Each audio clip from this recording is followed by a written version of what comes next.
బాజీ గారు ప్లీజ్. సురేష్ గారు, ముందుగా మీకు అట్లాగే ప్యానల్ ఉన్న మిత్రులందరికీ కూడా శుభ సాయంత్రం నమస్కారం. మన డిబేట్లో ఉన్న అంశానికి వెళ్ళబోయే ముందు నేను ఒక విషయాన్ని ప్రస్తావించి డిబేట్లోకి వెళ్తాను, ఆ సబ్జెక్టులోకి. ఈరోజు చాలా దురదృష్టకరమైన సంఘటన మన విజయవాడ జరిగింది. మా పార్టీ అధ్యక్షురాలు షర్మిలారెడ్డి గారు ఇవాళ ఒక కార్యక్రమాన్ని అమరావతిలో ఏర్పాటు చేసుకుంటే ఆవిడని గృహ నిర్బంధం చేశారు, ఆవిడ హౌస్ అరెస్ట్ చేశారు. సరే, ఆవిడ రిక్వెస్ట్ మీద పార్టీ ఆఫీసులో కార్యక్రమం, నిరసన కార్యక్రమం పెట్టుకోవడానికి పార్టీ ఆఫీస్కి వస్తే అక్కడ బీజేపీ అల్లరి మూకలు రాళ్లతోటి, కర్రలు తీసుకొని, తర్వాత కోడిగుడ్లతోటి వచ్చి ఆంధ్రరత్న భవన్ ఏదైతే కాంగ్రెస్ పార్టీ ఆఫీస్ ఉందో దాని మీద దాడి చేశారు. ఆ దాడి చేసిన వాళ్ళు పోలీసుల సమక్షంలోనే, ఏదైతే ఈవిడ బయటకు వస్తుందేమోనని ఈవిడ్ని బయటకు రానికుండా చేయడానికి కాపలా ఉన్న పోలీసుల సమక్షంలోనే వాళ్ళు అటాక్ చేసి గేట్లు దూక్కొని లోపలికి వచ్చి మరి దాడి చేయడానికి ప్రయత్నం చేశారు. మీడియా వాళ్ళందరూ అప్పుడు ప్రెస్ మీట్లో ఉన్నారు మేడం. ప్రెస్ మీట్లో ఉన్న మీడియా అందరూ అటెన్షన్ అటువైపుకి తిప్పిన తర్వాత వాళ్ళు పారిపోయిన తర్వాత మళ్ళీ ప్రెస్ మీట్ కొనసాగిస్తుండగా కూడా బయట నుంచి రాళ్లు విసిరారు.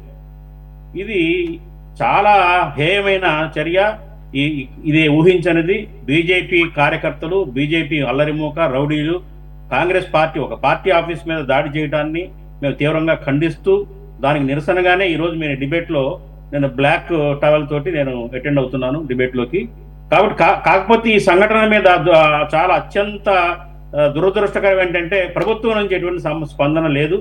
ఈవెన్ ఇట్లా వేరే ఆ పార్టీ వాళ్ళు వచ్చి దాడి చేశారనే దాని మీద ప్రభుత్వం నుంచి ఈవెన్ ముఖ్యమంత్రి గారు కానివ్వండి, లోకేష్ గారు కానివ్వండి, ఈవెన్ పవన్ కళ్యాణ్ కానివ్వండి, బీజేపీ వాళ్ళు కానివ్వండి, ఎవరు కూడా దీని మీద ఖండించలేదు, కనీసం ప్రస్తావించకపోవడం అనేది చాలా అన్యాయం. ఇది పోను ఏ రకమైన విధానాలకి వెరితరలు వేస్తుందో అని చెప్పేసి ఆందోళనతోటి ఉన్నాము. కాబట్టి దీన్ని తీవ్రంగా కాంగ్రెస్ పార్టీ నుంచి ఖండిస్తూ, ఇంకొక ముఖ్యమైన అంశం ఏంటంటే ఇవాళ కాంగ్రెస్ పార్టీ ఒక అత్యంత గొప్ప విజయాన్ని సాధించింది. అదేంటంటే కేంద్ర కేబినెట్ ఇవాళ కులగణనకి ఆమోదం తెలిపింది.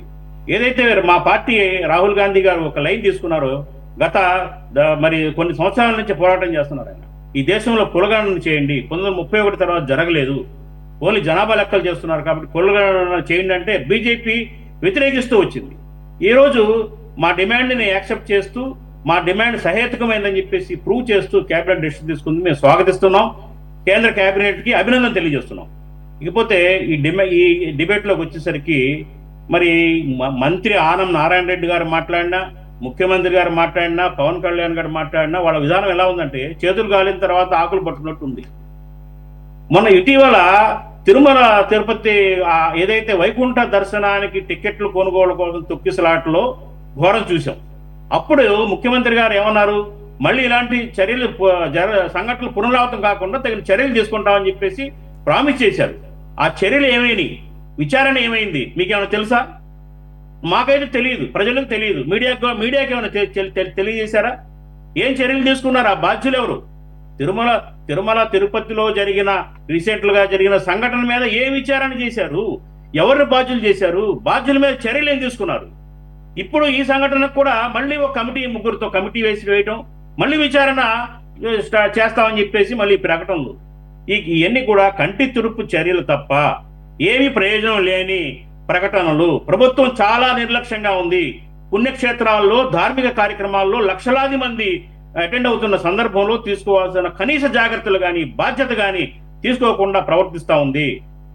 ఇప్పుడు ఒకటే నేను చెప్తున్నానండి, ఇప్పుడు ఏదైతే టెక్నికల్గా మాట్లాడుతున్నారు, అసలు ఆ గోడ 10 రోజులు కట్టడం ఏంటండి? గాలి వీస్తేనే పడిపోద్దా గోడ? వర్షం వస్తే పడిపోద్దా? ఇందాక మన వైసీపీ మిత్రుడు చెప్పినట్లుగా ఆయన ఏంటంటే దానికి ఒక పద్ధతి ఉంది గోడ కట్టడానికి. రిటైనింగ్ వాల్ కాంక్రీట్ తోటి కట్టాలి, పిల్లర్స్ ఉండాలి, హాలో బ్రిక్స్ తోటి కట్టారు, మధ్యలో సిమెంట్ లేదు, ప్లాస్టరింగ్ లేదు. ఇవన్నీ చూసుకోవాల్సిన బాధ్యత ఎవరిది?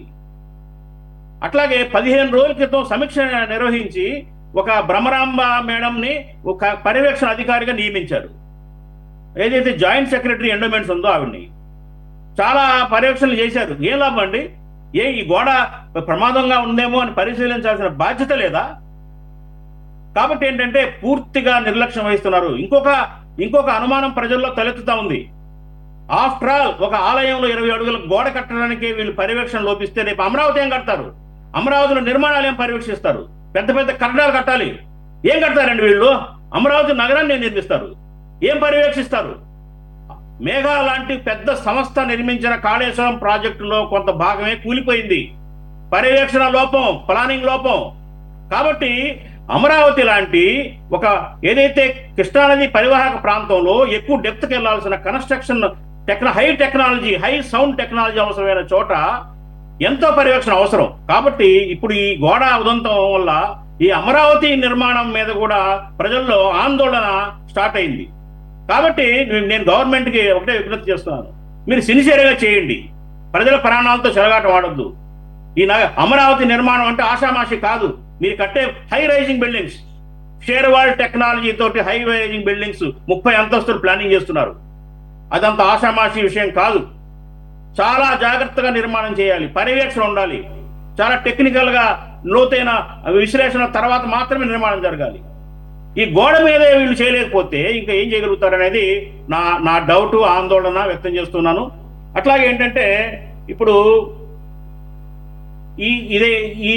ఈ సంఘటన వెనకాల ఒక రీజన్ ఉందండి. మొన్న జరిగిన సమీక్ష సమావేశంలో తెల్లవారుజామున 3:30 నుంచి 4:30 సమయంలో విఐపి కేటాయించారు ఆ గంట సమయం.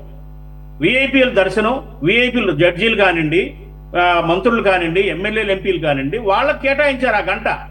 సరిగ్గా అదే సమయంలో గోడ కూలింది.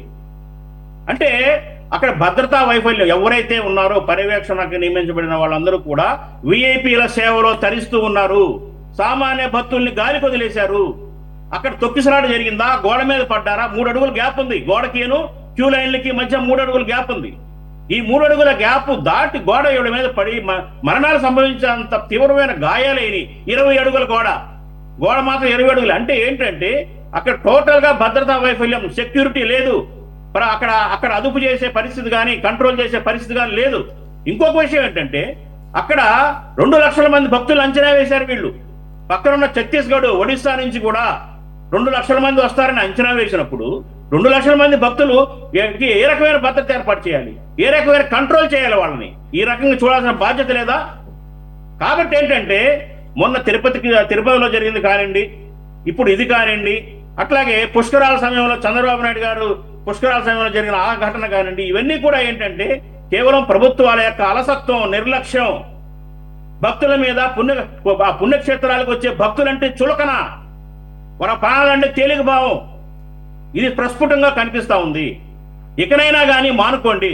మీరు దేవాలయాల దగ్గర స్పెషల్ ఈవెంట్స్ జరుగుతున్నప్పుడు, స్పెషల్ ఉత్సవాలు జరుగుతున్నప్పుడు ఒక స్పెషల్ అటెన్షన్ తోటి ముందు జాగ్రత్త చర్యలు తీసుకోవాలి, భద్రత ఏర్పాటు చేయాలి, అక్కడ నిర్మాణాలను పర్యవేక్షించాలి. ఇవన్నీ చేయకుండా ఏదో ఆదరాబాదరాగా ఏదో విఐపీలు తరించిపోయి విఐపీల కోసమో లేకపోతే ఏదో ఏర్పాట్లు చేశామని చెప్పి సమీక్షలు నిర్మించుకోవడం, మమ అనిపించడం, దీనివల్ల ఇవన్నీ జరుగుతూ ఉన్నాయి. కాబట్టి ఏంటంటే ఇది తీవ్రంగా ఖండిస్తున్నాము.